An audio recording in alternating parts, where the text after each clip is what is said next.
బ్రహ్మచారి బ్రహ్మచారిగా ఉండకూడదు, గృహస్థులు గృహస్థులుగా ఉండకూడదు, వానప్రస్థులు వానప్రస్థులుగా ఉండకూడదు, సన్యాసి సన్యాసిగా ఉండకూడదు. ఇవన్నీ మనోధర్మాలు. ఏమి ధర్మాలు అంటారు? మనోధర్మాలు. కానీ ఈ ధర్మాలన్నీ దేనికి అంటే బుద్ధికి. ఈ ధర్మాలు దేనికంటే మనస్సుకు. అవి మనస్వరూపం కాదు, అది బుద్ధి స్వరూపం. ఈ ధర్మాలన్నీ బుద్ధి స్వరూపం. నువ్వు 23 గంటలు బుద్ధికి బుద్ధి నువ్వే అయ్యి, శరీరం నువ్వయ్యి, అంతా నువ్వే అయ్యి ఇట్లుండు. 1 గంట మాత్రము సన్యాసి. సన్యాసి అన్నీ వదిలిపెట్టి సర్వధర్మాన్ పరిత్యజ్య మామేకం శరణం వ్రజ అహం త్వా సర్వ పాపేభ్యో మోక్షయిష్యామి మా శుచః. సర్వధర్మాన్, ధర్మాలు ఏంటి అంటే 4. ఒకటి బ్రహ్మచర్య ధర్మము, ఒకటి గృహస్థ ధర్మము, ఒకటి వానప్రస్థ ధర్మము, ఇంకొకటి సన్యాస ధర్మము. ఇవన్నీ వదిలిపెట్టాయా బాబు. ఆ గంట సేపు 23 గంటలు ఏ ధర్మంలోనూ ఉండు. 1 గంట ఉంది కదా, ఆ 1 గంట అన్ని ధర్మాలు వదిలిపెట్టి, అంటే శరీర ధర్మాలు, మనోధర్మాలు, బుద్ధి ధర్మాలు అన్నీ వదిలిపెట్టి నువ్వు నిర్ధర్మివి. నీకే ధర్మమో లేదు, నీ ధర్మములో నువ్వు ఉండు. అంటే నీ స్వరూపంలో నువ్వు ఉండు. అసలు మన స్వరూపం అంటే మనకు తెలుస్తుందా? మీరేమనుకుంటారు, మీరు ఎట్లున్నారు అని అన్నాను అనుకోండి, కనబడతలేనా అంటారు. ఏమంటారు? నేను ఎట్లున్నానో కనబడతలేరా అంట. ఇప్పుడు మనకొక శరీరం ఉంది, మనకొక మనస్సు ఉంది. తల ఒక శరీరం ఉందా లేదా? ఎవరు మనస్సు వాళ్ళకు ఉందా లేదా? ఇప్పుడు మనస్సు నీది, శరీరం నీది. ఈ శరీరాన్ని పక్కన పెట్టు కొంచెం సేపు, ఈ మనస్సును పక్కన పెట్టు. నువ్వు ఎట్లుంటావో ఒకసారి ఆలోచన చేసుకో. శరీరం నువ్వు కాదు, నీది. ఏదో వేరే శరీరం నుండి ఈ శరీరంలోకి వచ్చినావు. ఈ శరీరం నుండి ఇంకొక శరీరానికి పోతాం మనం. ఈ శరీరంలో మనం ఉన్నాం, కరెక్టే. ఈ మనస్సు మన మనస్సు అది రాత్రిపూట నిద్రపోతుంది, పొద్దున్నే లేవగానే మెడకు పడుతుంది. అది రాత్రిపూట పండుకోగానే నిద్రపోతుంది. నిద్రపోతే ఆ మనస్సుకు సంబంధమైన ప్రపంచం అంతా నిద్రపోతుంది. మళ్ళీ పొద్దున వచ్చి మెడకు పడుతుంది. ఎవరి మనస్సు వాళ్ళకి మెడకు పడుతుంది. ఈ శరీరాన్ని, ఈ మనస్సును కొంచెం దూరం చేసి 1 గంట సేపు నీ స్వరూపంలో నువ్వు ఉండు. ఎట్లుంటావో అది ఎట్లయినా ఉండని. ఇక మనస్సు శరీరం నువ్వు కాదు, మనస్సు నువ్వు కాదు. ఇక నీ స్వరూపంలో నువ్వు ఉండేది నేర్చుకో. ఇది చెప్పడం తేలిగ్గానే ఉంది, వినడం కూడా తేలిగ్గానే ఉంది. ఒకసారి కూర్చొని చూడండి, మీ వల్ల అవుతుందేమో. అవుతుందా? అది కాదన్నమాట. ఎంతకు నేను శరీరం అనే అనిపిస్తుంది, కానీ శరీరానికి భిన్నంగా నేను ఉన్నా అని మనకు అనిపించదు. ఎంతకు నేను మనస్సును అనిపిస్తుంది. నాకు కోపం వస్తే చూడు, నేను మనిషినే కాదంటాడు. కోపం వచ్చేది మనసు కదా, తనకెందుకు వస్తుంది? నేను మంచోన్ని, నేను చెడ్డోన్ని, ఏదేదో అనుకుంటారు. ఈ మంచి చెడ్డలు కూడా మనస్సుకు సంబంధించింది అన్నమాట. మనము ఆత్మ అన్నమాట. అయితే ఈ మనం ఆత్మ అయినప్పటికైనా నేను ఆత్మ అని నీకు అనిపిస్తుందా? అనిపించట్లేదు. ఎందుకు అనిపించట్లేదంటే అది జీవ సహజం. బుద్ధిలో అజ్ఞానం అనేది ఉంటుంది కదా. అజ్ఞానేన వృతం జ్ఞానం తేన ముఖ్యంతి జంతవః. అంటే మనం ఆత్మ అయినా నేను ఆత్మ అనే జ్ఞానం నీకుండదు, నాకుండదు, బ్రహ్మదేవుడికి కూడా ఉండదు.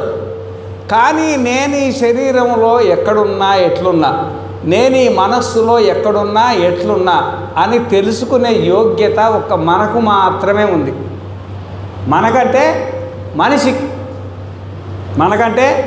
మనిషికి అయ్యో దీనికి సన్యాసం తీసుకోవాలనో ఏమో అంటారు. సన్యాసం దీనికి ఏం అవసరం ఉన్నది చెప్పండి? నేను ఆత్మను అనుకోవడానికి సన్యాసం అవసరమా?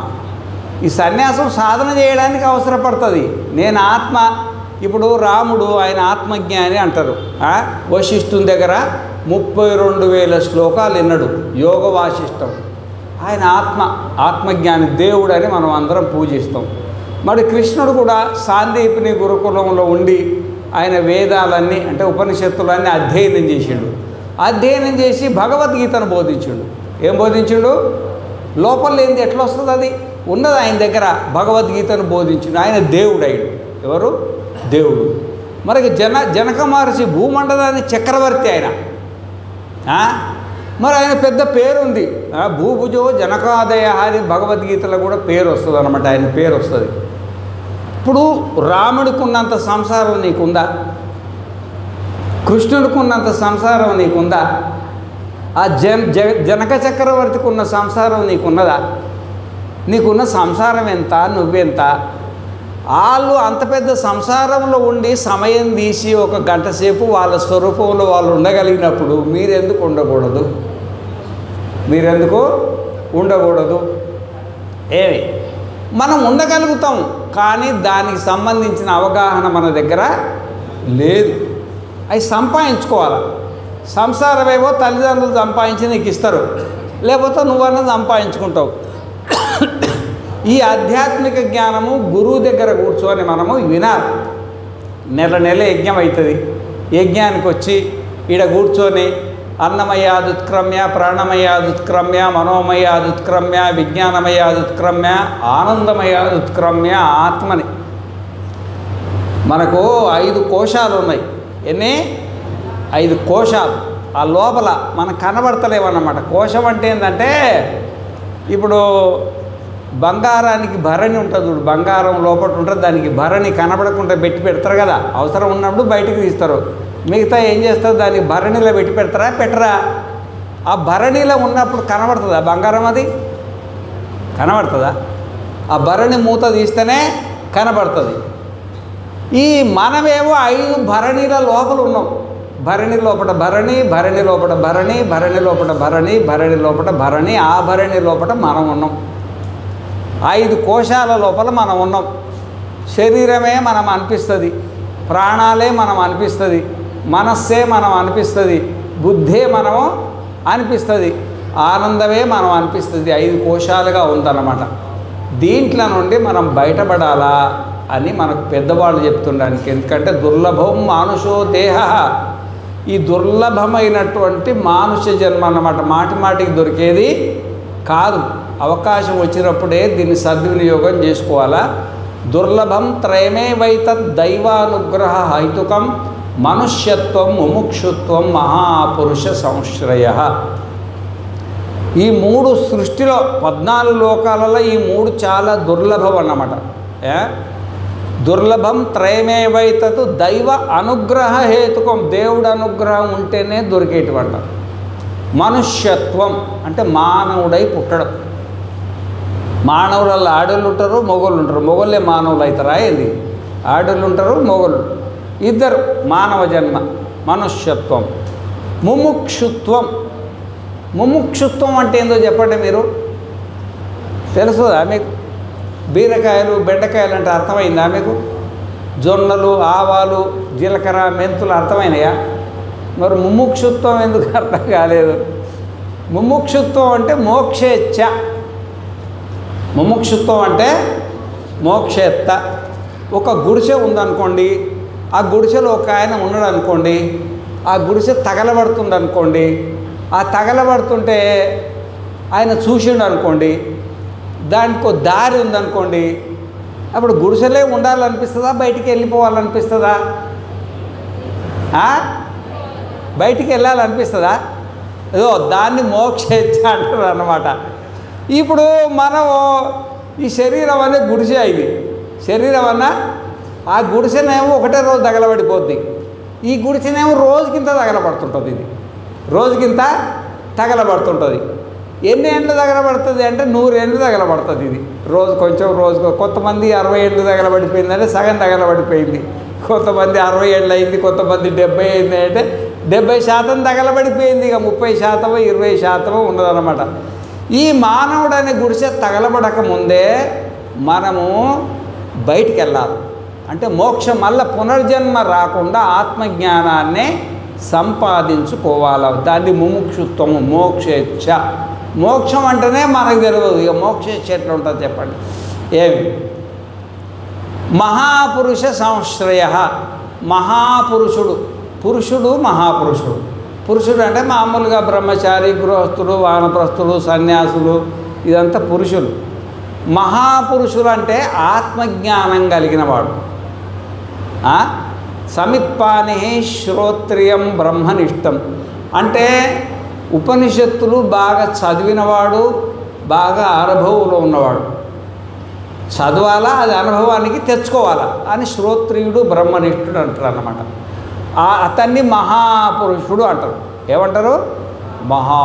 మహాపురుష సంశ్రయ అంటే ఉపనిషత్తులను బాగా అధ్యయనం చేసి దాన్ని సాధన చేసి అహం బ్రహ్మాస్మి అని అనుభవం పొందిన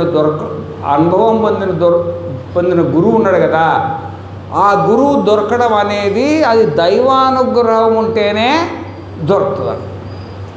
మరి దాంట్లో మనకు మానవ జన్మ అయితే వచ్చింది, ఉత్తమమైంది మనుష్యత్వం. ముముక్షుత్వము మోక్షం కలగాల, డబ్బులు సంపాదించాలని అనిపిస్తున్నది. ఆ వచ్చిన డబ్బులతో ఫ్లాట్ కొనుక్కోవాలో ఫ్యాక్టరీ పెట్టాలో ఏదో చేయాలనిపిస్తున్నది. కానీ నాకు మోక్షం రావాలని ఎవరికైనా అనిపిస్తుందా? నాకు సత్యనారాయణ నీకు మోక్షం రావాలనిపిస్తుందా? ఆయన లేదు, గురువుగారి దగ్గర పోయి దర్శనం చేసుకొని రావాలని ఉంది. మోక్షేచ్ఛ అంటే మనం బయటపడాల. మోక్షేచ్ఛ, ఈ మోక్షేచ్ఛ ఎవరికి కలిగింది అంటే జనక మహర్షికి కలిగింది. ఎవరికి? జనకుడు అన్నమాట. మరి ఆయన జనకో వైదేహ కూర్చాదుపావసర్పన్నువాచ నమస్తేస్తు యాజ్ఞవల్క్య అనుమాషాధీతి. నమస్తేస్తు యాజ్ఞవల్క్య. ఆయన జనక మహర్షి, ఆయన పెద్ద చక్రవర్తి. ఆ చక్రవర్తికి అంతకుముందే 6 మంది గురువులు ఉన్నారు. ఎంతమంది? 6 మంది కూడా ఆత్మజ్ఞానం సంబంధించిన గురువులే. ఈ డబ్బులు ఎట్లా వస్తాయి ఇట్లాంటి గురువులు కాదు, జాతకాలు చెప్పే గురువులు కాదన్నమాట. వాళ్ళు ఆత్మజ్ఞానం. వాళ్ళు అంతకుముందే 6 మంది దగ్గర ఆత్మజ్ఞానం ఉపదేశించుకున్న తర్వాత ఆ ఆత్మజ్ఞానంలో ఇంకా ఏదో కొరవ ఉన్నది, ఇంకేదో కొరవ ఉంది. అప్పుడు ఈయనకు యాజ్ఞవల్క్యుడు తటస్థించిండు. యాజ్ఞవల్క్యుడు పూర్ణ జ్ఞానం నమ్మకం కలిగిన తర్వాత ఆయన రాజసింహాసనం నుండి లేచి కింద కూర్చా ఉపవసన్న, అది ఒక విధమైన ఆసనం, మోకాళ్ళ మీద వంగి మోకాళ్ళ మీద కూర్చుంటారు ఇట్లా దండం పెట్టుకొని, ఆంజనేయ స్వామి, అది అన్నమాట. కూర్చాదుపవసర్పన్నువాచ నమస్తేస్తు యాజ్ఞవల్క్య అనుమాషాధీతి. ఓ యాజ్ఞవల్క్య గురువుగారు, అనుమాషాది నాకు కొంచెం ఉపదేశం చేయండి అన్నాడు. ఎందుకన్నాడు అంటే ఇంతకుముందు 6 మంది గురువులు ఉపదేశం చేసినా మళ్ళీ అనుమాషాధీతి ఎందుకన్నాడంటే వాళ్ళ అంత ఉపదేశం చేసినా కానీ ఇంకా అతనికి తృప్తి అనేది కలగలే, అంటే ఆత్మజ్ఞానం సంపూర్ణంగా కలగలేదన్నమాట. అనుమాషాధీతి. సహోవాచ, ఆయన అన్నాడు అనమాట, యథామై సమ్రాణ్ మహాంతమధ్వానమేషన్ రథం వా నావం వా సమాదదీత ఏవమేవ ఏతాభిః ఉపనిషద్భిః సమాహితాత్మాసి ఏవం వృందారకః ఆఢ్యః సన్నధీతవేదః ఉత్కోపనిషత్కః ఇతో విముచ్యమానః క్వా గమిష్యసీతి. అంటే ఏమంటుండంటే, స్వామి జనక, నువ్వు 6 మంది దగ్గర ఉపదేశం తీసుకున్నావు, నా దగ్గర కూడా ఎంతో కొంత ఉపదేశం తీసుకున్నావు. ఉపదేశం తీసుకొని ఇప్పుడు నేను ఉదాహరణకి ఈ రోడ్డు వెంబడి ఒక 4-5 లారీలు పెట్టిండు అనుకో. ఆ లారీలు పెట్టి విశ్వనాథ క్షేత్రంలో ఎన్ని ఉన్నాయో ఈ కుర్చీలు, టేబుళ్ళు, అన్ని సామాన్లు సర్ది నేను కూడా కార్లో కూర్చున్నాను అనుకో. ఎవరైనా నాకు తెలిసిన వాళ్ళు వచ్చిండ్రు అనుకో, వాళ్ళు ఏమడుగుతారు? స్వామి ఏమైంది, ఎక్కడికి పోతున్నావు అంటారా? అనరా? ఏమైంది, ఇంతకన్నా మొత్తం ఆశ్రమం అంతా సర్ది మొత్తం లోడ్ ఎత్తేసినావు, మరి నువ్వు కూడా కార్లో కూర్చున్నావు కదా, నువ్వు ఎక్కడ పోతావు అని అడుగుతావా అనవా? సరుకు ఇంకంత సామాను సరుకొని ఏమి. ఆ విధంగా ఈయన అడుగుతున్నాడు అన్నమాట, స్వామి నువ్వు యథావై సమ్రాట్ అధ్వానమేషన్ రథం వా నావం వా సమాదధీత. అంటే పాతకాలంలో ఈ ఈ రైళ్ళు, ఈ బస్సులు, ఈ విమానాలు ఉండేటివి కావు. వాళ్ళకి పోవాలంటేనేమో రథాలు ఉంటాయి కదా, రథాల పైన పోయేది. లేదు నీళ్ళు ఉంటాయిగా, నీళ్ళు ఎంబడన్నా పోయేది వాళ్ళకి. ఇక్కడ ఇప్పుడు గంగా నది, యమునా నది ఉంటుంది చూడు, అట్లా పోవాలంటే అట్లా పోయేవాళ్ళు. మరి దీర్ఘకాలం యాత్ర చేసేవాడు ఏదన్నా మళ్ళా ఈడ ఇల్లు అమ్మి ఆడ ఇల్లు కొనుక్కుంటా అనుకో, ఇవన్నీ సామాన్లు సర్దుకొని పోవాలి కదా. ఆ సామాన్లు సర్దుకొని పోవాలంటే ఆ పెద్ద పెద్ద రథము తీసుకోవాలా, నావాలు తీసుకొని సర్దుకొని ఎట్లా పోతారో ఆ విధంగానే ఏతాభి ఉపనిషద్భి సమాహితాత్మాసి అంటే మీ గురువులు ఉపదేశించిన ఉపదేశాలు ఉన్నాయి కదా, ఆ ఉపదేశాలను నువ్వు అనుష్ఠానం చేసినావు. అయితే ఇక్కడ నుండి మీరు బయలుదేరుతున్నావు కదా స్వామి, మరి నువ్వు ఇంతకుముందు 6 మంది దగ్గర ఉపదేశం తీసుకున్నావు, నా దగ్గర ఉపదేశం తీసుకొని ఉపాసన చేసినావు. ఏం చేసినావు? ఉపాసన. ఈ మధ్యలో ఒక ఆయన వచ్చిండు, స్వామి మీ దగ్గర నేను 20 ఏళ్ల కింద ఉపదేశం తీసుకున్నా. ఎన్ని ఏళ్ళ కింద ఉపదేశం తీసుకున్నా? అయితే మరి ఇప్పుడు ఏం కావాలని అడిగిన. ఇంకోటి మంత్రం ఉంటుంది కదా, ఇంకో మంత్రం ఉంటుంది అంట కదా, ఆ మంత్రం చెప్పమన్నాడు. మరి ఇప్పుడు 20 ఏళ్ళు అయింది కదా, మరి ఈ మంత్రం తీసుకుపోయి ఏం చేసినావా అన్నా. అంటే ఈ మంత్రం కాగితం మీద రాసిచ్చినావు కదా స్వామి, మా పటం కట్టించి పటము పూజా రూమ్లో పెట్టుకున్నా అన్నాడు. మరి జపం చేసినావా అంటే, నాకు జపం అంటే నేను జపం గిపం ఏం చేయలేదు, ఆ పటం కట్టించి పటానికి పూజ చేస్తున్నట్టు రోజు. దేనికి? ఆ ఉపదేశం అన్నమాట. ఏమన్నా అర్థం ఉందా దానికి? ఉపదేశం తీసుకొని పోయి ఇంట్లో కూర్చుంటే అవుతుందా? ఆయన చెప్తున్నారనమాట. ఆ ఉపదేశం ఏ విధంగా చెప్పిండ్రో ఆ పద్ధతి ప్రకారంగా ఆయన ఆచరణ చేసిండు. ఎవరు? జనక మహర్షి. మరి ఆ విధంగా ఏతాభి ఉపనిషత్భి సమాహితాత్మాసి అంటే ఆ విధంగా ఉపాసన చేసి వృందారక ఆడ్య. వృందారకుడు అంటే జనక మహర్షి పూజ్యుడు అన్నమాట. జనక మహర్షి పూజ్యుడు అంటే ఆయన ఆచరణ ఏం చేసేదంటే, రాజులు వచ్చి ఆయన కాళ్ళ మీద పడేవాడు, ప్రజలు వచ్చి పడేవాళ్ళు, పెద్ద పెద్ద వాళ్ళు వచ్చి ఆయనకు సత్కారం చేసేవాళ్ళు అన్నమాట. అట్లా మంచి పేరు సంపాదించుకున్నావు వృందారక. ఆడ్య అంటే ధనాడ్య అంటే అనేకమైన ఐశ్వర్యం. మరి మామూలుగా మన దగ్గరనే ఇంత ఐశ్వర్యం ఉంటే చక్రవర్తి దగ్గర ఎంత ఉండాలి చెప్పండి? పెద్ద ఐశ్వర్య సంపన్నుడు అన్నమాట. సన్నిధీత వేద ఉత్కోపనిషత్క. మరి వేదాలు కూడా చాలా చక్కగా చదువుకున్నాడు. వేదాలు మీరు చదివినరా? వేదాలు చెప్పండి. వేదాలు వస్తాయా? రావు. వేద మంత్రాలు వస్తాయా? రావు అన్నమాట. మరి ఎందుకు రావు అంటే, మా అమ్మ నాయన మనకు నేర్పలేదు. మరి వాళ్ళకెందుకు రావాలంటే, వాళ్ళ మా నాయన వాళ్ళకు నేర్పలేదు. ఇది పరంపరగా ఈ అజ్ఞాన పరంపర అట్లే వస్తుందన్నమాట. అది నేర్పలేదు అనమాట. కానీ ఆయన సన్నధీత వేద ఉత్కోపనిషత్తుగా వేదాలు చదివిండు, ఉపనిషత్తులు కూడా చదివిండు. ఉపనిషత్తులు మీ దాంట్లో ఉపనిషత్తులు చదవని వాళ్ళు ఎంతమంది ఉన్నారో చేతులు ఎత్తండి. నేను ఉపనిషత్తు చదవలేదు అని. అబ్బో, అంటే ఎత్తన వాళ్ళంతా ఉపనిషత్తులు చదివిన వాళ్ళేనా? సరే, ఉపనిషత్తులు చదివిన వాళ్ళు ఎత్తండి. ఎంతమంది ఎత్తిండ్రు ఉపనిషత్తులు? దమయంతి ఎత్తింది, అనసూయం ఎత్తింది, ఇందిర ఎత్తింది, శ్రీనివాసరెడ్డి ఎత్తిండు, ఎత్తిండు, ఈ స్వామి ఎత్తిండు, తిరుమల రెడ్డి ఎత్తిండు. మొత్తం కలిసి పంచపాండవులు అంటున్నాడు. పంచపాండవులు. పాండవులు ఎక్కువ ఉంటారా, కౌరవులు ఎక్కువ ఉంటారా చెప్పండి? ఇప్పుడు ఎవరి సైన్యం ఎక్కువ ఉంది? అర్థమైందా? అందుకనే ఉత్కోపనిషత్క ఏమి అంటే మనము ఉపనిషత్తులను కూడా చదవాలి. ఉపనిషత్తులను కూడా చదవాలి. దాంట్లోనే మనకు అర్థమవుతుంది. ఈశావాస్యం ఇదగుం సర్వం ఎతికించ జగత్యాం జగత్ తేన తెక్తేన భుంజీత మాగృద కస్య సిద్ధ్వనం కుర్వన్నేవేహ కర్మాణి జిజీవిషేక్షతగుం సమాహ ఏవం త్వయి నాణ్యథేతేస్త్వి నకర్మ లిప్యతే నరే అసూర్యానామ తే లోక అంధేన తమసావృత తాంస్తే ప్రేత్యాభిగచ్చంతి ఏకే చాత్మ హనోజన. అనైజదేకం మనసోజవీయో నైనద్దేవ ఆప్నువన్ పూర్వమర్షత్తద్ధావతోన్యానత్యేతి తిష్టత్ తస్మిన్నపో మాతరిష్వ దదాతి తదేజతి తన్నైజతి తద్దూరే తద్వంతికే తదంతరస్య సర్వస్య తదు సర్వస్యాస్య బాహ్యతః యస్తు సర్వాణి భూతాని ఆత్మన్యేవ అనుపశ్యతి సర్వభూతేషు ఆత్మానం తతోన విజుగుప్సతే యస్మిన్ సర్వాణి. ఏమన్నా అర్థమైందా మీకు?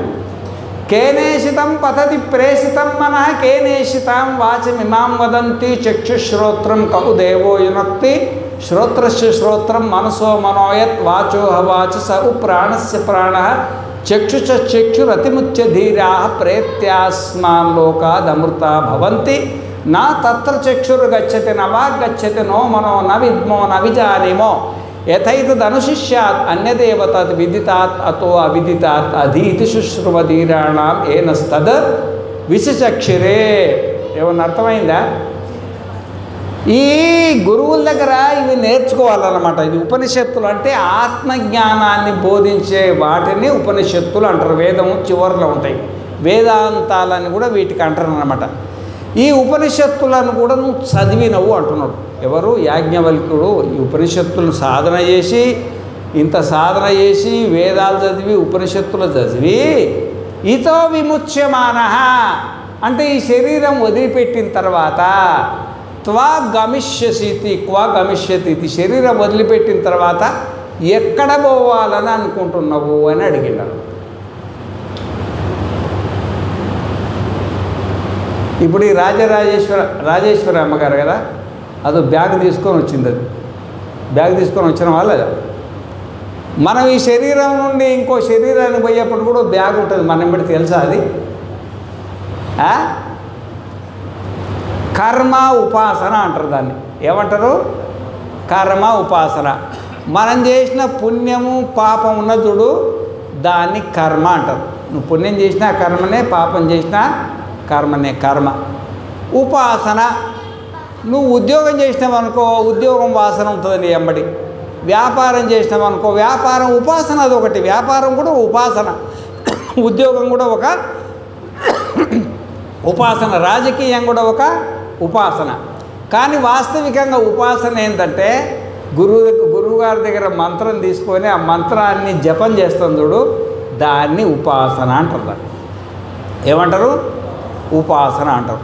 లేదు, మనోబుద్ధి అహంకార చిత్తాది నాహం నచ శ్రోత్ర జిహ్వే నచ ఘ్రాణ నేత్రే నచ వ్యోమ భూమిర్న తేజో న వాయు చిదానందరూప శివోహం శివోహం అంటే ఈ స్థూల సూక్ష్మ కారణ శరీరాలు నేను కాదు, నేను ఆత్మను అని అనుకుంటా కూర్చుంటుంది చూడు, అది కూడా ఒక రకమైన ఉపాసనే.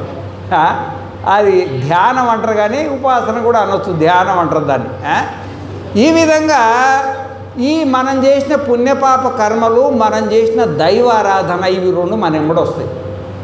ఇవి రెండు మన వద్దన్న వాయుర్గంధ నివాసయ అంటే ఒక పువ్వు ఉందనుకో, ఆ పువ్వు పైన గాలి బారిందనుకో, ఆ గాలెంబడి పువ్వు ఆడనే ఉంటుంది, కానీ గాలెంబడి ఏం పోతుంది?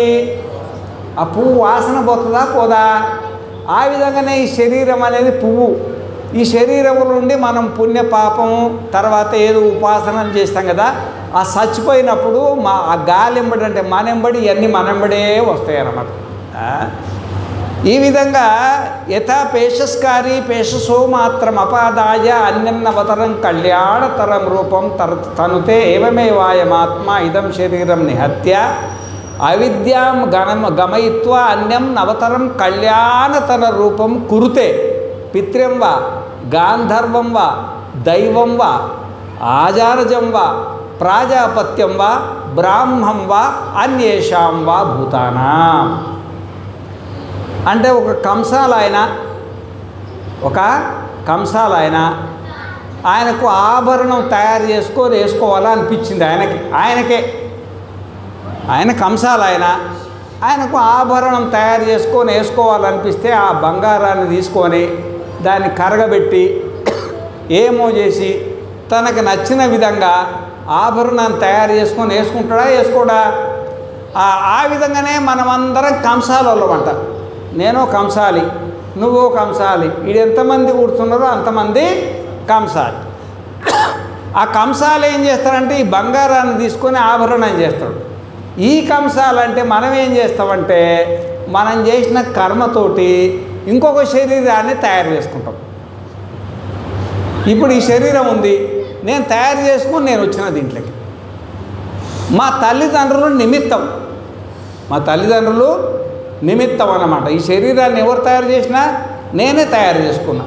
నీ శరీరాన్ని నువ్వు, నీ శరీరాన్ని నువ్వు, నీ శరీరాన్ని నువ్వు, నీ శరీరాన్ని నువ్వు, దోమ శరీరాన్ని దోమ, ఈగ శరీరాన్ని ఈగ, బల్లి శరీరాన్ని బల్లి, పిల్లి శరీరాన్ని పిల్లి. ఇదంతా మనమే చేసుకుంటాం అన్నమాట. మనం ఎట్లా చేసుకుంటామంటే చెప్పిండు అన్నమాట. మనము ఎట్లా చేసుకుంటామంటే ఈ శరీరంలో ఉండగా జాతి, ఆయుస్సు, భోగం అని 3 ఉంటాయి. జాతి, ఆయుస్సు, భోగం, ఈ మూడింటిని కలిపి విపాకము అంటారు. అంటే మనము ఇంకొక జన్మకు పోతాం అనంగా, ఈ శరీరంలో ఉండి ఇంకో శరీరంలోకి పోతాం అనంగా ఏ జాతిలో పుట్టాలా అది ముందే నిర్ణయం అవుతుందంట. జాతి అంటే 84 లక్షల జీవరాశులు కదా, 84 లక్షల జాతులు అన్నమాట జాతి. ఆయుస్సు ఎంతకాలం అనుభవించాలో మనం చేసిన కర్మ ఉన్నది. ఇప్పుడు పెద్ది విష్ణు అనుకోకుండా చచ్చిపోయిండు, ఆయన చచ్చిపోయిండు. అది ఎవరన్నా చంపితే చచ్చిండా, ఆడికి అయిపోయింది అన్నమాట. దాన్ని భోగం అంటారు అన్నమాట. ఆయుస్సు భోగం ఏంటంటే ఎవరెవరితోటి సుఖ దుఃఖాలు అనుభవించాలి ముందే నీకు భార్య ఎవరో, నీకు భర్త ఎవరో, నీకు పిల్లలు ఎవరో ముందే ఫిక్స్ అయిపోయాయి. అవి చేసుకొనే వస్తామట మనం. దాన్ని జాతి, ఆయుస్సు, భోగం అవి ముందు మనం తయారు చేసుకొని అక్కడికి వెళ్తాం. మనం కంసాలలో మన జాతిని, మన ఆయుస్సును, మన భోగాన్ని మనం నిర్మాణం అయిన తర్వాతనే మనం ఇక్కడ నుండి బయలుదేరుతాం. ఇప్పుడు కంసాలు ఆయన ఉన్నాడు, ఆ కంసాలు ఆయన బంగారం చేయాలంటే చేత్తో చేస్తాడా? చేయడు. ఆయనకోటి పొయ్యి కావాలా, ఆ పొయ్యిలో బొగ్గులు కావాలా, ఆ బొగ్గుల మీద ఒకటి మట్టిది పాత్ర కావాలా, ఆ పాత్రలో బంగారం వేయాలా, బంగారం వేసిన తర్వాత మన ఊదడానికి ఒక గొట్టం కావాలా, మళ్ళీ ఎలిగియడానికి మంట కావాలా, ఇక మళ్ళీ అదంతా దానికి పుల్ల కావాలా, దాంట్లో మైలగీలు ఉంటే తీసేయాలి కదా, దాంట్లో పుల్ల కావాలా. పుల్ల అయిన తర్వాత మళ్ళీ సాంచ పోయాలి కదా దాన్ని, మరి సాంచ పోయిన దానికి ఒక సాంచ కావాలా. ఈ ఎన్నో పనిముట్లు అవసరం ఉంటాయి కదా. మరి మనకు కూడా ఈ శరీరం నుండి ఆ శరీరాన్ని పోవాలంటే 8 పనిముట్లు ఉన్నాయంట. ఎన్ని? 8. దాన్ని అష్టవసువులు అంటారు. ఏమంటారు? అష్టవసువులు. పృథివిశ్చ, అగ్నిశ్చ, వాయుశ్చ, అంతరిక్షశ్చ, ఆదిత్యశ్చ, ద్యౌశ్చ, చంద్రమాచ, నక్షత్రాడిచ. ఎన్నైనాయి చూస్తున్నారా? అంటే ఒకటి భూమి, ఒకటి అగ్ని, ఒకటి గాలి, ఒకటి అంతరిక్షము, ఒకటి సూర్యుడు, ఒకటి దేవలోకము, ఒకటి చంద్రుడు, ఒకటి నక్షత్రాలు. ఇవన్నీ మనకు సహకారం చేస్తాయి. అన్నమాట. ఈ కర్మకు ఏ శరీరం కావాలో ఆ శరీరానికి ఇవన్నీ సహకారం చేసి అక్కడ శరీరం నిర్మాణం అవుతుంది. ఇవన్నీ మనకు సేవ చేస్తున్నాయి. అష్టవసువులు దేవతలు అంటారు. వీళ్ళని ఏమంటారు? దేవతలు. మొత్తం దేవతలు ఎంతమంది చెప్పండి? 30. ఎంతమంది దేవతలు? ఎంత? 33 కోట్ల. అంతేనా? 33 కోట్ల పేరు చెప్పండి. 33 కోట్లు అంటివి. ఇప్పుడు నీకు ఎంతమంది పిల్లలు అంటే వాళ్ళ పేరు అడిగితే చెప్పవా? మరి 33 కోట్లు అన్నప్పుడు చెప్పాలా చెప్పొద్దా? 33 కోట్లు అంటే ఏమన్నట్టు? కోటి అంటే ఎన్ని? కోటి అంటే ఎన్ని అమ్మా? కోటి అంటే ఎన్ని? 100 లక్షల. అబ్బా, 100 లక్షలు అంటే 100 లక్ష, 200 లక్షలు, 300 లక్షలు.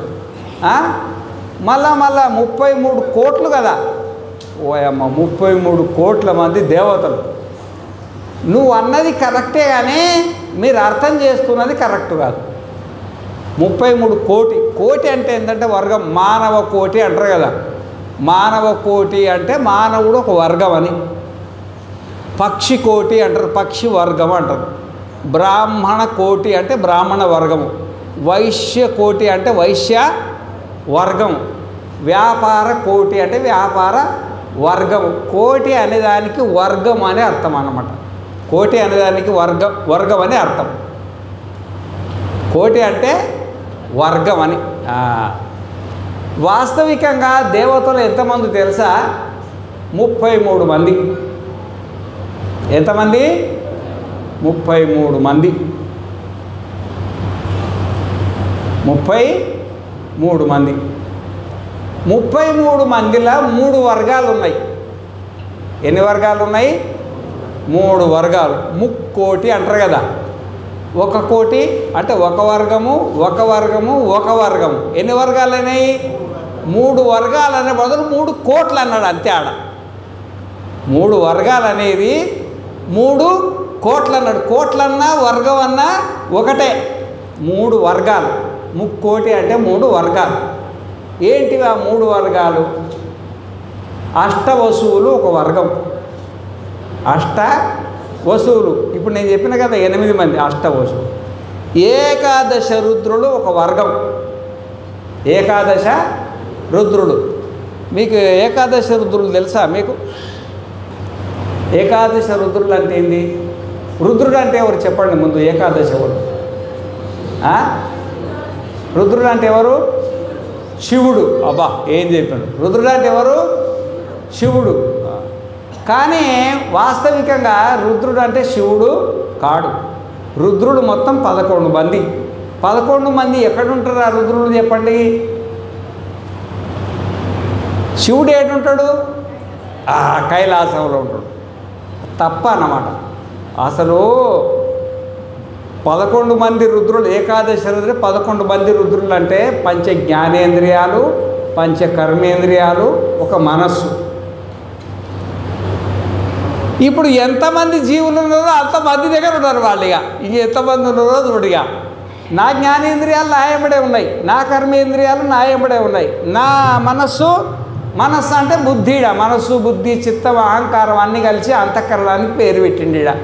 మొత్తం కలిసి రుద్రులు అని పేరు పెట్టిండ్రు అనమాట. రుద్రులు అని పేరు ఎందుకు పెట్టిండ్రంటే అంత్యకాలే రోదయంతీతి రుద్రాహ అంటే చనిపోయినప్పుడు ఈ శరీరాన్ని వదిలిపెట్టి వెళ్ళిపోతారు కదా. ఈ శరీరంలో ఎన్ని రోజులు ఉంటావు నువ్వు? పోవాల్సిందేరా? పోవాల్సిందేనా? నేను చచ్చిపోవని చేతులు ఎత్తండి ఇట్లా ఎవరన్నా ఒకరన్నా. నువ్వు చచ్చిపోవా? చచ్చిపోవని వాళ్ళని ఎత్తావన్నా. అయితే మరి ఈ శరీరాన్ని వదిలిపెట్టి పోయినప్పుడు ఆ చుట్టుపక్కల ఉన్న వాళ్ళు నవ్వుతారా ఏడుస్తారా చెప్పండి? ఏడుస్తారు. ఎందుకు ఏడుస్తారు? అందుకనే రుద్రుని రోదయంతి ఇది రుద్రాహ ఏడిపిస్తారు. పోయేప్పుడు, చచ్చిపోయేప్పుడు కొడుకులను, బిడ్డలను, సంబంధికులను చిన్న ఉన్నప్పుడు కలిసి మెలిసి ఉండి ఒకరికొకరికి కష్టాలు పడి సుఖాలు పడి అంతా ఈదుకుంటూ వచ్చి అన్ని జ్ఞాపకాలు వచ్చి ఇప్పుడు అన్నం పెట్టండి పోతే ఏడుస్తారా ఏడవరా? ఆ చచ్చిపోయేప్పుడు ఏడిపిస్తాయి కాబట్టి 11ను రుద్రులు అని పేరు వచ్చిందన్నమాట. అష్టవసువులు ఒక వర్గం, ఏకాదశ రుద్రులు ఒక వర్గం. 2 వర్గాలంటే 2 కోట్లు అయినాయి. ఇప్పుడు ఏవైనా 2 కోట్లు అంటే 200 లక్షలు కాదు. 2 వర్గాలంటే. 3వ కోటి ఏంది? ద్వాదశ ఆదిత్యులు. మనము ద్వాదశాదిత్య స్తోత్రం చదువుతాం కదా. ద్వాదశ ఆదిత్యులు. మీరు ఎంతమంది ఆదిత్యులు అంటే ఎవరు చెప్పండి? సూర్యుడు. మీరు ఎంతమంది సూర్యులను చూసింది ఇప్పటి నుండి, పుట్టిన నుండి ఇప్పటిదాకా? ఒకటే ఒక సూర్యుడు. కానీ సూర్యుడు ఒకటే మీరు చెప్పింది. కానీ మాసాలు ఎన్ని చెప్పండి? మాసాలు ఎన్ని? 12. ద్వాదశావై మాసాహ ద్వాదశాదిత్యాహ. ఇప్పుడు చైత్రమాసంలో సూర్యుడు ఉన్నాడు, వైశాఖ మాసంలో అట్లే ఉంటాడు ఆయన. 12 నెలలు 12 రకాలు ఉంటాడా ఉండడా? మాఘమాసం వచ్చేప్పటికి చలి పెడుతుంటుంది. మరి సూర్యుడు ఆయన సూర్యుడే. 12 నెలలకు 12 మంది సూర్యులు అని సూర్యుడు ఒకడే కానీ 12 అయ్యిండు. ఎందుకు? మాసాలను బట్టి. కాబట్టి 12 మంది సూర్యులు ఒక వర్గం. అప్పటికి ఎంత అయింది చెప్పండి? ఆయన ఒక కోటి సూర్యకోటి సమప్రభ అంటాం కదా. సూర్యకోటి మనమే అంటాంగా. సూర్యకోటి 12 మంది ఆదిత్యులు అన్నమాట. 3 కోట్లు అయినాయి. అష్టవసువులు, ఏకాదశ రుద్రులు, ద్వాదశ ఆదిత్యులు, 3 కోట్లు అయినాయి. ఇదే 3 దేవతలు, ఇంకెవరు లేరు సృష్టిలో ఉండేటివి.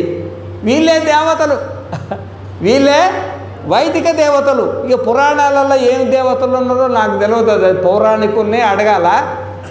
నేను ఇప్పుడు ఎన్ని చెప్పినో అన్నీ మీకు అనుభవానికి వస్తాయి.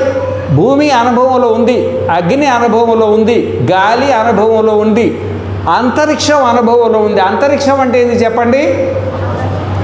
ఆకాశం అంటారు కదా. ఆకాశం కాదు అంతరిక్షం అంటే. ఈ భూమి ఉందా, ఈ భూమికి పై భాగం, పైన స్వర్గలోకం అన్న లోకం ఉందంట. ఆ లోకం నుండి కింది భాగం, ఈ మధ్యలో ఉండే ఆకాశాన్ని అంతరిక్షం అంటారు. అంతటున్న ఆకాశాన్ని అంతరిక్షం అనరు.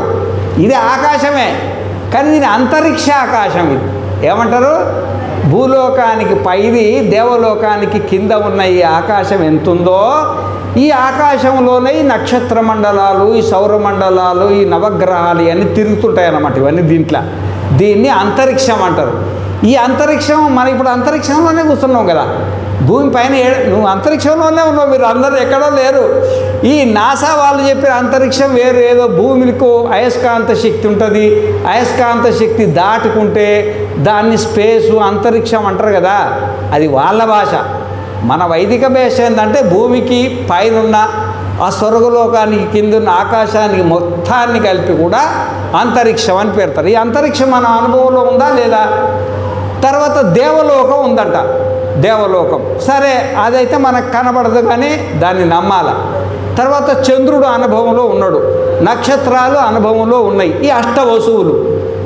ఏకాదశ రుద్రుడు ఎవరెమ్మటి వాళ్ళే ఉన్నారు. ద్వాదశాతిథులు మనం ప్రత్యక్షంగా చూస్తూనే ఉన్నాం. మొత్తం ఎంతమంది అయింది? వీళ్ళు 31 మంది అయింది. లెక్కేసుకోండి. అష్టవసువులు, ఏకాదశ రుద్రులు, ద్వాదశ ఆదిత్యులు, ఈ 3 బుధులు కూడితే ఎంత అవుతున్నాయి? 31. ఒక ఆయన ఇంద్రుడు. ఇంద్రుడు అంటే ఏంటంటే మేఘాలు. ఇంద్రుడు అంటే ఏంటంటే వర్షం. ఇంద్రుడు అంటే ఏంటంటే పిడుగు. వర్షం వస్తేనే మనమంతా బతుకుతాం.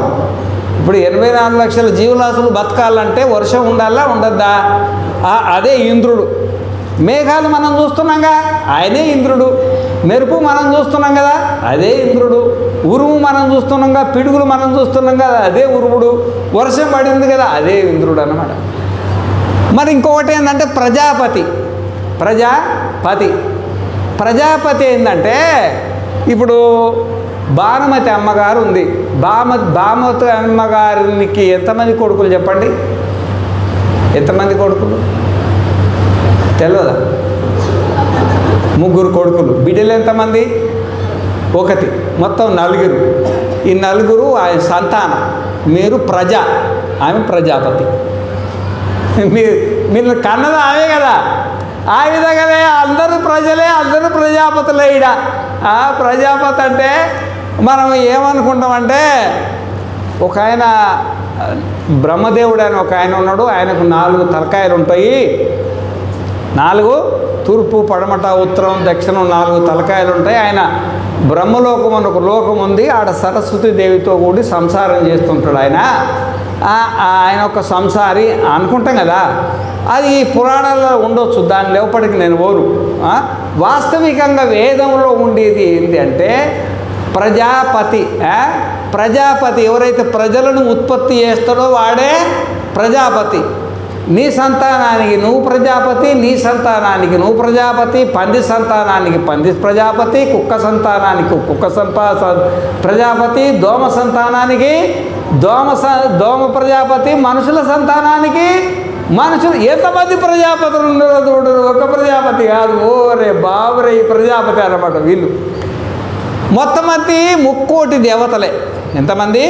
ముక్కోటి అంటే 3 కోట్లు, అంటే 3 వర్గాలు దేవతలు. ఇంద్రుడు, ప్రజాపతి దీంట్లోనే అంతర్భాగం చేసింటారు అన్నమాట. దీంట్లోనే ఈ ముక్కోటిలోనే వీళ్ళందరూ కలిసి ఉంటారు అన్నమాట. ముక్కోటి ఈ 3 కోటి మంది మనకు దేవతలు అన్నమాట. దీంట్లో ఈ 3 కోటి మంది ఉన్నారు. మరి ఈ 3 కోటి మంది దేవతలు ఎవరికి సేవ చేస్తున్నారు? ఈ 3 కోటి మంది దేవతలు ఈ భూమి ఎవరికి సేవ చేస్తుంది? అగ్ని ఎవరికి సేవ చేస్తుంది? గాలి ఎవరికి సేవ చేస్తుంది? అంతరిక్షం ఎవరికి సేవ చేస్తుంది? మరి ఏకాదశ రుద్రులు ఎవరికి సేవ చేస్తున్నారు? ద్వాదశ ఆదిత్యులు ఎవరికి సేవ చేస్తున్నారు? ఎవరికి? నీకు నాకు మనమే పరమాత్మ అన్నమాట. మనము ఇంత పరమాత్మ అయ్యుండి కూడా, అంటే ఏకాదశ రుద్రులకు మనము అధిపతి, ద్వాదశ ఆదిత్యులకు మనము అధిపతి, అష్టవసువులకు మనము అధిపతి, ఇంద్రుడికి అధిపతి, ప్రజాపతికి మనము అధిపతి. ఇంత పెద్ద స్వరూపం అయ్యి ఉండి కూడా మనము తెలుసుకోలేక నేనెంత అంటే నేను ఇంత నాది ఎంత స్వామి, ఏదో ఒక చిన్న ఇల్లు, 2 పిల్లలు, నాకు నెలకు 50,000 రూపాయలు కిరాయిలు వస్తాయి, ఇక ఆ కిరాయిల మీద నేను బతకాలా, నేను ఇంతే అంటారా అన్నరా? ఈ శరీరాన్ని మన మీద వేసుకొని, మనస్సును మన మీద వేసుకొని, కర్మను మన మీద వేసుకొని ఈ విధంగా మనము అనుకుంటున్నాము. కాబట్టి అసలు దేవత ఎవరు? మనమే దేవత. పెద్ద దేవత ఎవరు? మనమే అన్నిటికంటే పెద్ద దేవత. అందుకనే జనకుణ్ణి మరి యాజ్ఞవల్కుడు అడుగుతాడు, స్వామి చనిపోయినప్పుడు ఈ శరీరాన్ని వదిలి ఇంకో శరీరంలోకి వెళ్తావు కదా, మరి సరుకు సామాను సర్దుకుంటున్నావు కదా, మరి సామాన్యమైన వాడు ఎట్లుంటాడంటే ఊర్ధ్వం గచ్చంతి సత్వస్థ మధ్యే తిష్టంతి రాజసా జఘన్య గుణవృత్తిస్థాధో గచ్చంతి తామసా. పుణ్యం చేసుకున్నవాడు స్వర్గానికి, పాపం చేసుకున్న వాడికి నరకానికి. పుణ్య పాపాలు అంటే మరీ ఎక్కువ పుణ్యం లేదు, మరీ ఎక్కువ పాపము లేదు, వాడు భూలోకంలోనే తిరుగుతుంటాడట. భూలోకంలోనే తిరుగుతుంటాడు అన్నమాట. వేదములు కూడా చెప్పింది, సవాయమాత్మ బ్రహ్మ విజ్ఞానమయో మనోమయ ప్రాణమయ చక్షుర్మయ శ్రోత్రమయ పృథ్వీమయో ఆపోమయో వాయుమయో ఆకాశమయ తేజోమయో అతేజోమయో కామమయో అకామమయో క్రోధమయో అక్రోధమయో ధర్మమయో అధర్మమయ సర్వమయ తదేతద్ ఇదమ్మయో అధోమయో యథాకారి యథాచారి తథా భవతి సాధుకారి సాధుర్భవతి పాపకారి పాపో భవతి పుణ్యేన కర్మణా భవతి పాప పాపేనేతి అథో ఖల్వాహు కామమయ ఏవాయం పురుష సా యథా కామో భవతి తత్క్రతుర్భవతి యత్క్రతుర్భవతి తత్కర్మ కురుతే యత్కర్మ కురుతే తత్ అభిసంపద్యతే. ఏమన్నా అర్థమైందా? మనం ఏం చేసుకుంటే అదే అవుతామంట. ఇక్కడ మంచి చేసుకుంటే మంచి జన్మలే వస్తాయి, చెడ్డ చేసుకుంటే చెడ్డ కర్మలే వస్తాయి. కాబట్టి నీ మంచినే కోరుకోవాలా అని అప్పుడు ఆయన అంటాడు, ఓ స్వామి, మరి ఈ సరుకులంతా సామాన్లంతా నువ్వు ఉపాసనలు, ఈ యజ్ఞాలు, ఈ దానాలు, పెద్ద పెద్ద కార్యక్రమాలు చేసిండు ఎవరు? జనకుడు. పెద్ద పెద్ద యజ్ఞాలు. మామూలుగా పెద్ద భానుమతి చేస్తేనే ఇంత యజ్ఞం ఉన్నది, అంతా నిండిపోయింది. మరి జనకుడు యజ్ఞం చేస్తే ఎంత దానం జరుగుతుంది, ఎంత అన్నదానం జరుగుతుంది, ఎంత వస్త్రదానం జరుగుతుంది, ఎంత దక్షిణలు, అంత పెద్ద ఎన్నో అట్లాంటివి కొన్ని వందలు వేలు ఎన్ని చేసిండో తెలియదు. పెద్ద పెద్ద యజ్ఞాలు చేసి, ఇంత కర్మలు చేసి, ఇంత ఉపాసన చేసి ఈ శరీరాన్ని వదిలిపెట్టి ఎక్కడ పోదలుచుకున్నవయ్యా అని అడుగుతాడు. ఎక్కడ పోదలుచుకున్నవయ్యా అని అడుగుతాడు. అది మనల్ని మనం ప్రశ్న వేసుకోవాలా. నేను చచ్చిపోయినప్పుడు మరి జనకుడు అంటే ఎక్కడ పోతారు, మరి నేను ఎక్కడికి పోతా? మనం పోయేదేమో గ్యారంటీ ఈ శరీరాన్ని వదిలిపెట్టేసి, మరి ఎక్కడికి పోవాలా అనుకొని మనం ముందు గోడ మీద రాసి పెట్టుకోవాలి. స్వర్గానికి పోవాలా అని గోడ మీద రాసి పెట్టుకో. పొద్దున్నే చూడు, స్వర్గానికి పోవాలంటే ఏం చేయాలా? ఆ పనులు చేయాలి. లేదు నరకానికి పోవాలని రాసి పెట్టుకో. ఇక నరకానికి పోవాలంటే ఏం చేయాలా? తినకూడనిది తినాలా, అనకూడనిది అనాలా, చేయకూడనివి చెయ్యాలా, పోకూడని చోటికి పోగాలా, ఆలోచించకూడనివన్నీ ఆలోచించాలా. డైరెక్ట్గా పోతాం. ఏడికి పోతాం? నరకానికి పోతాం అన్నమాట. ఈ విధంగా మనం ముందే అనుకోవాలా. సా యథాకామో భవతి తత్ క్రతుర్భవతి. మనం ఏ విధంగా అనుకుంటేనే ఆ విధంగానే ఏర్పాట్లు చేసుకుంటాం. యత్ క్రతుర్భవతి తత్ కర్మ కురుతే. మనం ఏ విధంగా ఏర్పాట్లు చేసుకుంటామో ఆ విధంగానే కర్మ చేస్తామన్నమాట. తద్ అభిసంపద్యతే. ఆ కర్మను బట్టే జన్మ వస్తుందని మనకు వేదంలో కూడా చెప్పిందంట, యజుర్వేదంలో మంత్రం ఇది. కాబట్టి ఆయన అడుగుతాడు అన్నమాట, మరి పోతావుగా ఇతో విముచ్యమాన క్వా గమిష్యసీతి. ఈ శరీరాన్ని పరిత్యాగం చేసిన తర్వాత ఎక్కడికి పోతావని అడుగుతాడు గురువు. ఎవరిని? జనకుని. ఎవరు? యాజ్ఞవల్కుడు. నాహం భగవాన్ తద్వేద ఎత్ర గమిష్యామీతి. స్వామి నాకు మాత్రం తెలియదు స్వామి, ఎక్కడ పోవాలో నాకు తెలియదు. ఎందుకంటే స్వర్గానికి పోవడం నాకు ఇష్టం లేదు. స్వర్గానికి పోవాలంటే చెప్పుదు స్వర్గానికి పోవాలని. ఎందుకంటే ఎంత పైలోకానికి పోయినా, నువ్వు ఒకవేళ బ్రహ్మదేవుడై పుట్టినా మళ్ళా భూలోకానికి రావాల్సిందే. ఆ బ్రహ్మ భువనాల్లోక పునరావర్తినోర్జున మాముపేత్యతు కౌంతేయ మాముపేత్యతు కౌంతేయ. ఆ బ్రహ్మ భువనాల్లోకా. ఆ బ్రహ్మ అంటే బ్రహ్మదేవుడు మొదలుకొని, భువనాహ అంటే 14 లోకాలు కూడా పునరావర్తి అంటే మళ్ళా పుట్టాల్సిందే. ఎంత పెద్ద జీవుడైనా, ఎంత చిన్న జీవుడైనా, ఎంత పెద్ద జీవుడైనా, జీవు అంటే శరీరం ఇడ అర్థ, పుట్టి అవ్వాల్సిందే. నాకు పుట్టాలని లేదు, నేను తప్పకుండా పుట్టదలుచుకోలేదు. కాబట్టి నేను స్వర్గానికి పోదలుచుకోలేదు, నరకానికి కూడా పోదలుచుకోలేదు. కానీ ఎక్కడ పోవాలని కూడా నాకు తెలియదు. అది పరిస్థితి అన్నమాట జనకుడిది. ఎక్కడ పోవాలని కూడా తెలియట్లేదు. ఎందుకంటే ఆ దారి నాకొద్దు, ఈ దారి నాకెద్దు. మరి ఏ దారికి ఉండబోవాలో నాకు తెలియట్లేదు స్వామి. అథైతదత్ ప్రవక్ష్యామి ఎత్ర గమిష్యసీతి. అయ్యా అదే చెప్పడానికి వచ్చినా, నువ్వు ఈ శరీరాన్ని త్యాగం చేసిన తర్వాత నువ్వు ఎక్కడికి వెళ్తావో నాకు తెలుసు. ఎక్కడికి వెళ్తావో నాకు తెలిసింది. ఆయన త్రికాలజ్ఞుడు. ఎవరు? ఆయన యాజ్ఞవల్కుడు. అందుకో జనకుని గురించి బాగా అధ్యయనం చేసినవాడు. ఆయన జీవితాన్ని గురించి అధ్యయనం చేయకుండా చెప్పలేము. నేను కూడా చెప్పలేను, నువ్వు కూడా చెప్పలేరు. కానీ ఆయన మొత్తం ఆ జనకుడి జీవితాన్ని అధ్యయనం చేసింది కాబట్టి ఆయన ఖచ్చితంగా నాకు తెలుసు నువ్వు ఎక్కడికి పోతావు. భగవాన్ నాహం తద్వేద. భగవాన్ చెప్పు స్వామి అంటాడు అన్నమాట.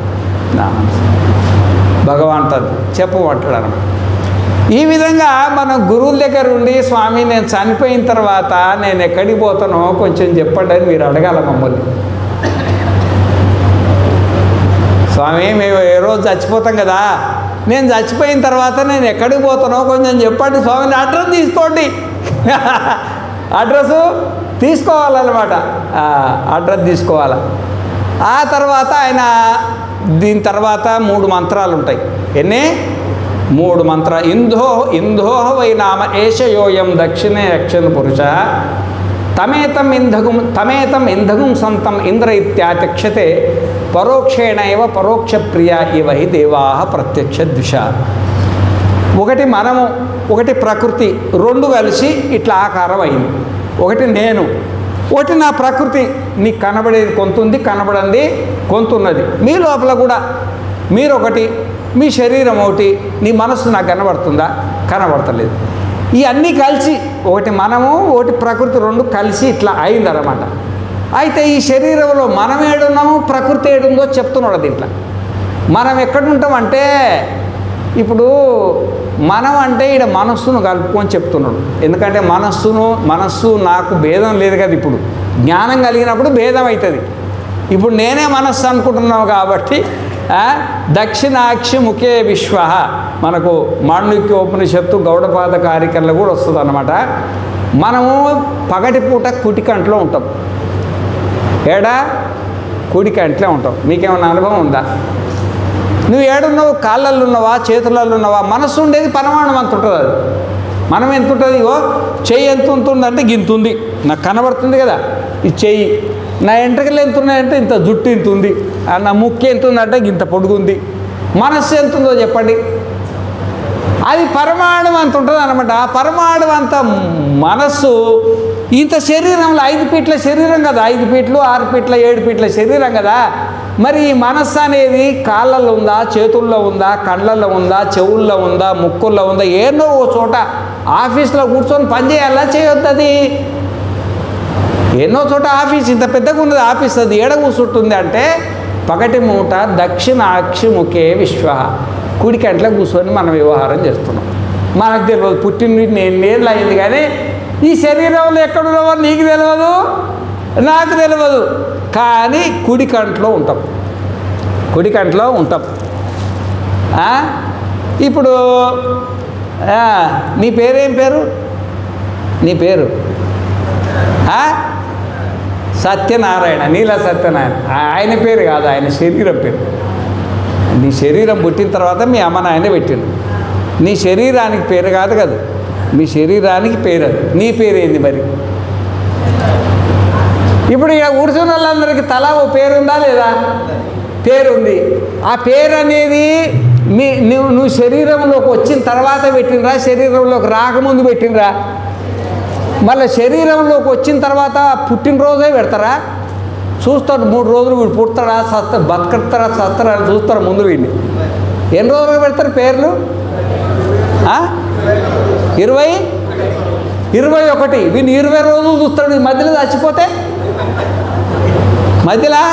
చచ్చిపోతే అందుకని 20 రోజులు వెయిట్ చేస్తాడు. 20 రోజులు వీడు బతికిందంటే ఇక వీడు చచ్చేవాడు కాదు. 21 రోజు పేరు పెడతాడు. మరి పుట్టిన 21 రోజు పెట్టారు కదా, ముందు 20 రోజులు ఉన్నాయి కదా, ముందు 20 రోజులు ఏం పేరు? నీ పేరు చెప్పప్పుడు ఏ పేరు లేదన్నమాట. నువ్వు పేరు లేనాడు. అప్పుడు పెట్టింది దేనికి? శరీరానికి పేరు పెట్టారు. శరీరానికి పేరు పెట్టారు. మరి మన పేరు ఏం పేరు? ఈ శరీరంలో నుండి యథా తృణజలాయుక తృణశాంతం గత్వా అన్యం ఆక్రమ్య ఆత్మానం ఉపసంహరతి ఏవమేవాయమాత్మా ఇదం శరీరం నిహత్య అవిద్యాం గమయిత్వా అన్యం ఆక్రమ్య ఆత్మానం ఉపసంహరతి. జలగ ఉంది కదా, జలగ నీళ్ళల్లో ఉంటుంది. జలగ బురదలో పనిచేసే వాళ్ళకి తెలుసు జలగ. ఆ జలగ ఏం చేస్తుంది అంటే నీళ్ళల్లో గడ్డిపోసం మీదకి ఎక్కుద్దంటది. గడ్డిపోసం మీదకి ఎక్కితే ఆ గడ్డిపోస దీని బరువుకు అది వంగుతుంది. ఏది? గడ్డిపోస వంగితే ఇంకా గడ్డిపోస ఉంటుంది కదా, ఆ గడ్డిపోసకు దానికి 2 కాళ్ళు ఉంటాయి. ముందు కాళ్ళు 2, వెనక కాళ్ళు 2. వంగిన తర్వాత ముందు కాళ్ళతోటి ఇంకో గడ్డిపోసను పట్టుకొని దానికి పట్టు దొరికిన తర్వాత ఈ గడ్డిపోసను వదిలి వెనక కాళ్ళతో కూడా ఇంకో గడ్డిపోసను పట్టుకుంటుంది అనమాట. అంటే ఒక గడ్డిపోసను వదిలి ఇంకో గడ్డిపోస, ఒక గడ్డిపోసను వదిలి ఇంకో గడ్డిపోస, అట్లా పోతూ ఉంటుంది. మనది కూడా అంటే ఇది ఒక గడ్డిపోస. యథా సస్యమివ పచ్చతే సస్యమివ ఆజాయితే పునః. కాటకంలో చెప్పింది, యజుర్వేదంలో మంత్రం ఇది. సస్యం అంటే ఇది కూడా గడ్డే. ఈ గడ్డిపోసలోకి మనం వచ్చినాం. ఈ గడ్డిపోసలోకి మనము వచ్చినాం అన్నమాట. మరి ఇప్పుడు ఈ గడ్డిపోస కొంచెం చక్కగానే ఉంది. ఒక 70 ఏళ్ళు 80 ఏళ్ళు 90 ఏళ్ళు అయ్యేప్పటికీ చక్కగా ఉంటుందా? ఏమవుతుంది? గడ్డిపోస వంగుతుందా వంగదా? వంగుతుంది అన్నమాట. వంగిన తర్వాత ఇంకో శరీరం నిర్మాణం అవుతుంది కదా.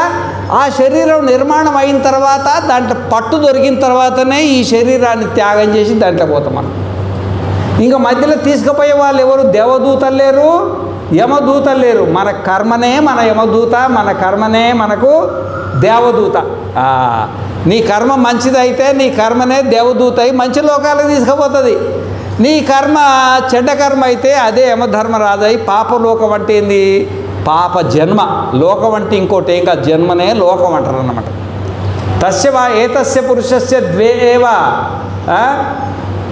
మనకు 2 అన్నమాట, ఒకటి ఈ జన్మ, ఒకటి రాబోయే జన్మ అన్నమాట. ఈ విధంగా మనకు జాగ్రత్త అవస్థలో మన పేరు ఇంద్రుడు. మన పేరు ఏం పేరు? ఇప్పుడు శరీరానికి పేర్లు ఉన్నాయి కదా, ఈ శరీరం పేరు శాశ్వతం కాదు, వస్తుంటాయి పోతుంటాయి. మనం కుడికొంట్లో ఉండి వ్యవహారం చేస్తున్నాం కదా, మన పేరు ఏం పేరు? ఇంద్రుడు. కానీ దేవతలు అంటే అది మనస్సు దేవతనే కదా, మనకు సేవ చేస్తుంది, ఉచితంగా సేవ చేస్తుంది కాబట్టి మనస్సు దేవత అని పేరు పెట్టిన దానికి. ఆ దేవత ఉంది కదా, దాన్ని ప్రత్యక్షంగా ఇంద్రుడు అని పిలవద్దంట, ఇంద్రుడు అని పిలవాలి. ఇంద్రుడు అంటారు కదా, ఇంద్రుడు అంటే ఎవడో కాదు, వీడే ఇంద్రుడిగా. కంటే కుడి కంట్లో ఉండి వ్యవహారం చేస్తుంద్రుడు వీడే ఇంద్రుడు అనమాట. తమేతం ఇందకం సంతం ఇంద్ర ఇత్యాచక్షతే ప్రత్యక్షేన పరోక్షేన పరోక్ష ప్రియ ఇవహి వై దేవా ప్రత్యక్ష ద్విష. దేవతలను ఎప్పుడైనా కానీ పెద్దోళ్ళను కూడా ఇప్పుడు దుకాణంలో ఆయన అమ్ముతుండ అనుకో, ఏమే కౌంటర్లో ఆయన బాగున్నావా అంటే ఎట్లుంటుంది? ఓ సేటు బాగున్నావా అంటే కౌంటర్లని పిలిస్తే బాధ కలుగుతుంది. ఓ సేటు బాగున్నావా అంటే ఎట్లుంటుంది? ఆడ ఆయన ఓ ఎంఆర్ఓ బాగున్నావా అని అంటే ఎట్లుంటుంది? ఓ సార్ బాగున్నావా అంటే ఎట్లుంటుంది? ఎవరైనా ప్రత్యక్షంగా పేరు పిలిస్తే కొంచెం పైన వేరే పేరు పెట్టి పిలిస్తేనే ఆనందపడతారట వాళ్ళు. అట్లా ఉన్నదన్నమాట. ఆ తర్వాత ఇంకా 2 మంత్రాలు ఉంటాయి. మనం కూడా నేను చెప్పడం ఏంటంటే, మానవ జన్మ ఎత్తినప్పుడు మనం ఆత్మసాక్షాత్కారం చేసుకోవాలా. ఆ విధంగానే జనకుడు గురువుల దగ్గర నుండి ఉపనిషత్తులను నేర్చుకొని యాజ్ఞవల్కుని దగ్గరికి పోతే, యాజ్ఞవల్కుడు అయ్యా నువ్వు మరి ఈ శరీరాన్ని త్యాగం చేసి మరి నువ్వు చేసిన పుణ్యం పాపం తీసుకొని నువ్వు ఎక్కడికి పోవాలనుకున్నావు అంటే నాకు తెలియదని చెప్పిండు కదా, మరి నాకు తెలియజెప్పాలని చెప్తే సరే తెలియజెప్తానని తెలియజెప్పిండు. మీరు కూడా మీ గురువుల దగ్గరికి పోయి మరి స్వామి ఈ శరీరం శాశ్వతం కాదు కదా, మరి ఈ శరీరాన్ని వదిలి నేను వెళ్ళిపోవాలి కదా, ఎక్కడికి పోవాలనో మాకు కొంచెం అడ్రస్ చెప్పండి స్వామి, తెలుస్తలేదని మీరు అడగాలా అడగొద్దా? అడిగి మీరు ఆ దారి గుండా వెళ్ళాలని కోరుకుంటున్నాను. ఎందుకంటే ఇది ఇంకా మనకు యజ్ఞం ఉంది, కార్యక్రమం ఉన్నది, మనం పరిపూర్తి చేసుకోవాలా. ఎందుకంటే మనం జ్ఞానం లేకపోతే యజ్ఞం చేస్తే దానికి అంత ఫలితము ఉండదు. జ్ఞానం కూడా అవసరం. ఈ జ్ఞానం నీకు పుస్తకాలలో దొరికేది కాదు, టీవీలలో దొరికేది కూడా కాదు. టీవీలలో దొరకవచ్చు, అది ఎట్లుంటుందో తెలియదు. ఇది ఉన్నట్టు ఇది ఉంటుంది, అది ఉన్నట్టు అది ఉంటుంది అన్నమాట. కాబట్టి ఇట్లాంటి విషయాలు కూడా మనం తెలుసుకుంటే మనకు ప్రపంచం అంతా ఇట్లున్నదా, మనం ఇట్లున్నామా, మనం ఎట్లుండాలా అని మనకు కొంచెం అవగాహన కోసం తప్పకుండా జ్ఞానం అనేది అవసరం. అందుకే ఇది భగవద్గీత జ్ఞానయజ్ఞం అంటారు. దీన్ని ఏమంటారు? జ్ఞానయజ్ఞం. జ్ఞానం అనేది దీంట్లో కలవాలి. పాలు ఎన్నున్నా దాంట్లో తోడేయకపోతే పెరుగు అవుతుందా? అవుతుందా? 1000 లీటర్ల పాలు ఉన్నాయనుకో, దాంట్లో 1 లీటర్ పెరిగేయకపోతే తోడవుతుందా? కాదు. ఆ విధంగానే ఈ ద్రవ్యయజ్ఞానికి జ్ఞానయజ్ఞం తోడైతేనే అది సఫలమవుతుంది అని తాత్పర్యం అన్నమాట.